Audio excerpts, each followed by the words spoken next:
জন্মের পেছনে বানরের অবদান আছে না নাই? এরপরে নিয়ে এসছে ট্রান্সজেন্ডার। কি মনে মনে ভাবলেই নারী পুরুষ, পুরুষ নারী। আরে নারী পুরুষের সম্পর্ক মনের সঙ্গে না তো জন্মের সঙ্গে। সেকুলার স্টেট কায়েম করবার জন্য সর্বপ্রথম তারা শিক্ষা ব্যবস্থায় হাত দিয়েছে। সেকুলার স্টেট প্রতিষ্ঠা করবার জন্য একটা পদক্ষেপ এমন নিয়েছে, তারা সেকুলারিজমের রাজনীতি করবে, অথচ ঢাকা ইউনিভার্সিটি সহ নানা জায়গায় ধর্মের রাজনীতি করতে পারবে না, ইসলামের রাজনীতি করতে পারবে না। আলেম ওলামা ছাত্র জনতাকে বুঝতে হবে, কোনোভাবেই সেকুলারিজম বাংলাদেশের সংবিধানে থাকতে পারে না। এটা এদেশের মানুষের বিশ্বাস পরিপন্থী, এটা এদেশের মানুষের চাহিদার পরিপন্থী, এটা এদেশের মানুষের সংস্কৃতির পরিপন্থী, এটা এদেশের মানুষের আমলের পরিপন্থী। আমাদের দ্বিতীয় দাবি থাকবে, আমাদের দেশের সংবিধানে সেকুলারিজম থাকতে পারবে না। অনেক কথা, অনেক ব্যথাও আছে। আমি এই প্রজন্মের যুবকদের বলি, দেখো তোমরা একটা ক্র্যাকডাউন দেখেছো, একটা পতন দেখেছো, একটা ভয়াবহ পতন তোমরা দেখেছো। 53 বছরের বাংলাদেশে অনেক পরিবর্তন, ক্ষমতার পালাবদল হয়েছে, কিন্তু কোন শাসককে ক্ষমতা ছেড়ে পালাতে হয় নাই।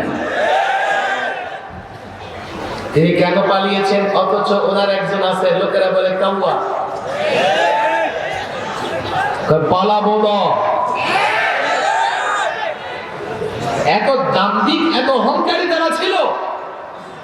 আমরা একটা ইস্যু নিয়ে আন্দোলন করেছি, বারবার বুঝাবার চেষ্টা করেছি, দেখো আমাদের কোন রাজনৈতিক ইস্যু নেই এখানে, কিন্তু এতটা দাম্ভিক আর এতটা অহংকারী, আমাদের যে কোনো কথাকেই তারা উড়িয়ে দিত, মানতে প্রস্তুত ছিল না। ফলে পতন হয়েছে। এবং 53 বছরে কারো এইভাবে পতন হয় না। গত 16 বছরে সবচাইতে বেশি জুলুম করেছে আলেমদের উপরে। আমি এখনো অসুস্থ, লম্বা সময় বয়ান করতে পারি না। কেন জানেন? 21, 22, 23, এছাড়া 13, 14, এর আগে আল্লামা মুফতি আমিন রহিমাহুল্লাহ যখন ছিলেন 11তে, 3 মেয়াদে লম্বা সময় আমি সরকারি মেহমানখানায় ছিলাম। এবার 21, 22, 23-এর একটা অংশ রিমান্ডেই ছিলাম, কমপক্ষে 2.5 মাস। রিমান্ডে গায়ের কাপড় ছাড়া কিচ্ছু রাখতে দিত না, খালি ফ্লোরে। গায়ের কাপড়ে তো আপনি ঘুমাতে পারবেন না। যে বোতল দিয়ে পানি পান করতাম, সেই বোতলটা মাথার নিচে দিয়ে 2.5 মাস ঘুমিয়েছি। আর মাঝে মধ্যে দেখেছি এই বোতলের রেখাগুলো মাথার মধ্যে বসে গেছে। জুলুম করেছ আলেমদের উপরে। যাত্রাবাড়ির এক মাদ্রাসার ছাত্র, নাম তার খায়রুল ইসলাম, হাই সিকিউরিটিতে গিয়ে আমাদের বলতেছে, হুজুর এই যাত্রাবাড়ি থানার ওসি বা এসি হবে, আমাকে গ্রেফতার করে আমার বুকে পাড়া দিয়ে বলতেছে, তোর আল্লাহ কোথায়? অনেক আলেমকে শারীরিক টর্চার করেছে। চট্টগ্রামে অনেক মাদ্রাসার ছাত্রের এতটা করুণ পরিণতি হয়েছিল, তাদের হাতের নখগুলো প্লাস দিয়ে টেনে টেনে উঠিয়ে ফেলা হয়েছে। আলেমদের জেলে বন্দি করে তাদের মনে প্রশান্তি আসে নাই। জেলের ভেতরে ফাঁসির ছেলে এক আলেমকে 24 ঘন্টা তালাবদ্ধ করে রাখত। আলেমদের পরিবার থেকে বিচ্ছিন্ন করে দেওয়া হয়েছিল এক আলেমকে। জেলখানার ভেতরেও ন্যূনতম আমাদের কোনো অধিকার তারা রক্ষা করে নাই। তারা চেয়েছে আমরা জনগণের সামনে কথা বলি, জনগণ আমাদের কথা শুনে উদ্বুদ্ধ হয়, তো এই আলেমদেরকে জনগণ থেকে বিচ্ছিন্ন করে দাও। জেলখানা আইসোলেট করে দিয়েছিল, 24 ঘন্টা তালাবদ্ধ করে রাখতো। আর শেষ রাতে এক আলেমের কামরা থেকে কান্নার আওয়াজ ভেসে আসতো। কেউ দাঁড়িয়ে কেরাত করতেছে, কান্না করতেছে, কেউ রুকুতে পড়ে কান্নায় আসে, কেউ সিজদায় কান্নায় পড়ে আসে। আমি জেলে থাকা অবস্থায় বাবাকে হারিয়েছি, আমি তো প্যারোলে বের হতে পেরেছি। মাওলানা ফখরুল ইসলাম তার ছেলে মারা গেছে, জেলখানার ভেতরে তাকে সংবাদটাও দেওয়া হয় নাই। টর্চার করেছ আলেমদের উপরে, মনে করেছ আলেম জনবিচ্ছিন্ন হয়ে যাবে, কিন্তু আলেম জনবিচ্ছিন্ন হলেও কোন একজন আলেমকে আল্লাহ থেকে বিচ্ছিন্ন করতে পারো না। টর্চার করেছ আলেমদের উপর, তোমাদের পরিণতি হয়েছে। আরেকটা কাজ তোমরা সফলভাবে করেছো, সেটা হচ্ছে দুর্নীতি। মিডিয়া, পত্র পত্রিকার নিউজ 11 লক্ষ কোটি টাকা পাচার করেছে।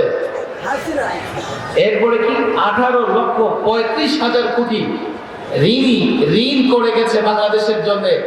আজকে যে শিশু জন্ম নেবে তার মাথার উপরে ঋণের বোঝা কমপক্ষে 1.5 লক্ষ টাকা।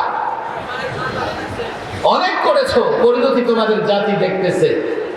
মনে করে চট করে ঢুকে যাবা, চট করে ঢুকার চেষ্টা করলে জাতি আবার চট করে তোমাদেরকে খাঁচায় বন্দি করে ফেলবে। কথা অনেক, ব্যথাও অনেক। রাষ্ট্রের পাহারাদারি করতেছে ওলামায়ে কেরাম, ছাত্র জনতা। বলা হতো যে এই মৌলবি টুপি দাড়িওয়ালারা যদি কখনো ক্ষমতা পায়, হিন্দু নিরাপদ থাকবে না, সংখ্যালঘু নিরাপদ থাকবে না, বৌদ্ধ খ্রিস্টান নিরাপদ থাকবে না। 5ই আগস্টে একটা উত্তেজনাপূর্ণ পরিস্থিতিতে, বিশৃঙ্খল পরিস্থিতিতে টুপি দাড়িওয়ালারা প্রত্যেকটা সংখ্যালঘুর উপাসনালয়গুলো নিরাপত্তার বলয়ে, নিরাপত্তার চাদরে ঢেকে রেখেছিল। এর প্রমাণ এটাই, আলেম ওলামাদের হাতে সংখ্যালঘুরাও নিরাপদ। কথা ঠিক না বেঠিক?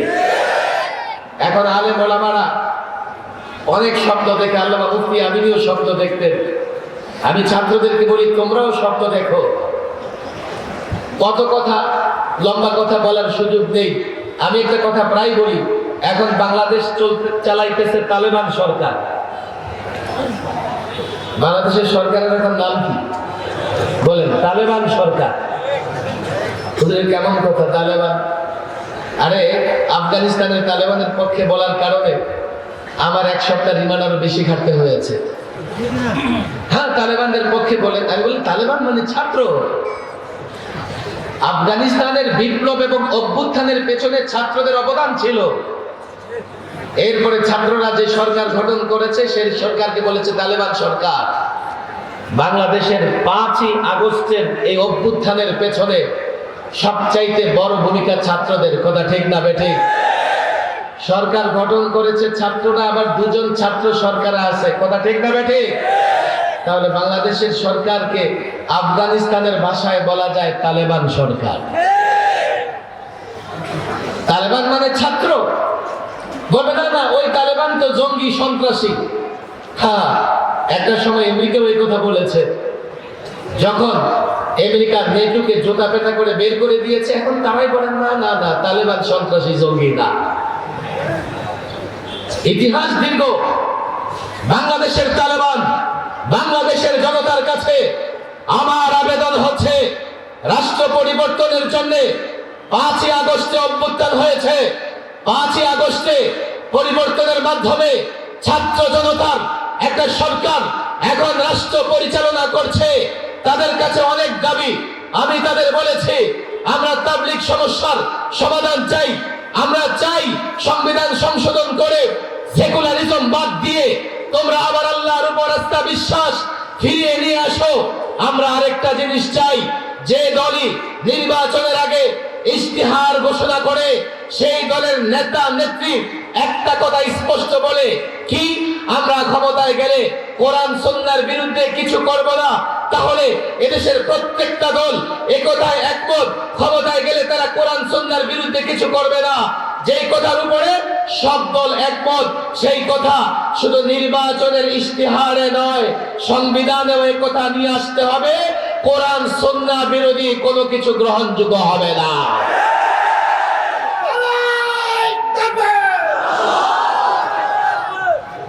আমার কথাগুলো বুঝবার চেষ্টা করেন। 5ই আগস্টের পরিবর্তনের পরে তালেবান সরকার রাষ্ট্র পরিচালনা করছে। তাদের কাছে আমাদের এই দাবিগুলো স্পষ্ট। আরেকটা দাবিও আমরা তাদেরকে বলেছি, দেখো, আমরা এটা আশা করতে পারি না যে এই সরকার কোরআন সুন্নাহর শাসন চালু করবে, তবে আমরা এতটুকু আশা করি যাতে এমন কোনো কাজ না করে যা কোরআন সুন্নাহর বিরুদ্ধে যায়। আমাদের আপত্তি তুলতে হয় এমন কোনো কাজ যেন তাদের দ্বারা না হয়। সংস্কার হচ্ছে নানা জায়গায়, আমাদের বক্তৃতা স্পষ্ট, কোথাও যেন আলেমদের আপত্তি জানাতে না হয়। আলেমরা কোথাও পদ চায় না, আলেমরা কোথাও পদবি চায় না, মর্যাদা চায় না। আল্লাহ এক এক আলেমকে 10 জন উপদেষ্টা, 10 জন মন্ত্রীর সমান সম্মান দিয়েছেন। আজকে এই মাকসাদের প্রোগ্রামে তাকিয়ে দেখেন, এমন একটা প্রোগ্রাম করতে হলে বাংলাদেশের প্রধান বিরোধী দল কিংবা সরকারি দলের প্রধান নেতাকে লক্ষ কোটি টাকা খরচ করতে হবে। আজকে প্রোগ্রাম হচ্ছে হাজারো জনতা, খরচ তো নয়, বরং মাদ্রাসার উল্টো লক্ষ টাকা আয় হবে। কথা ঠিক না বেঠে? আমরা সম্মান মর্যাদা তোমাদের কাছে চাই না, আমরা একটাই দাবি জানিয়েছি, আমাদের যেন আপত্তি জানাতে না হয়, এমন কোথাও সংস্কার করবেন না। তাদেরকে সে কথা বলেছি, কিন্তু আপনাদেরকে এই ছাত্র জনতা, এই তরুণ, এই যুবক, এই ইমানদারদের বলে যাই, এই পরিবর্তনের পরে রাষ্ট্র সংস্কার হবে, দুনিয়া আখিরাতের কল্যাণ হবে না। দুনিয়া আখিরাতের কল্যাণের জন্য ইসলাম প্রতিষ্ঠা করতে হবে, কোরআন সুন্নাহ প্রতিষ্ঠা করতে হবে, আল্লাহর নবীর আদর্শ প্রতিষ্ঠা করতে হবে।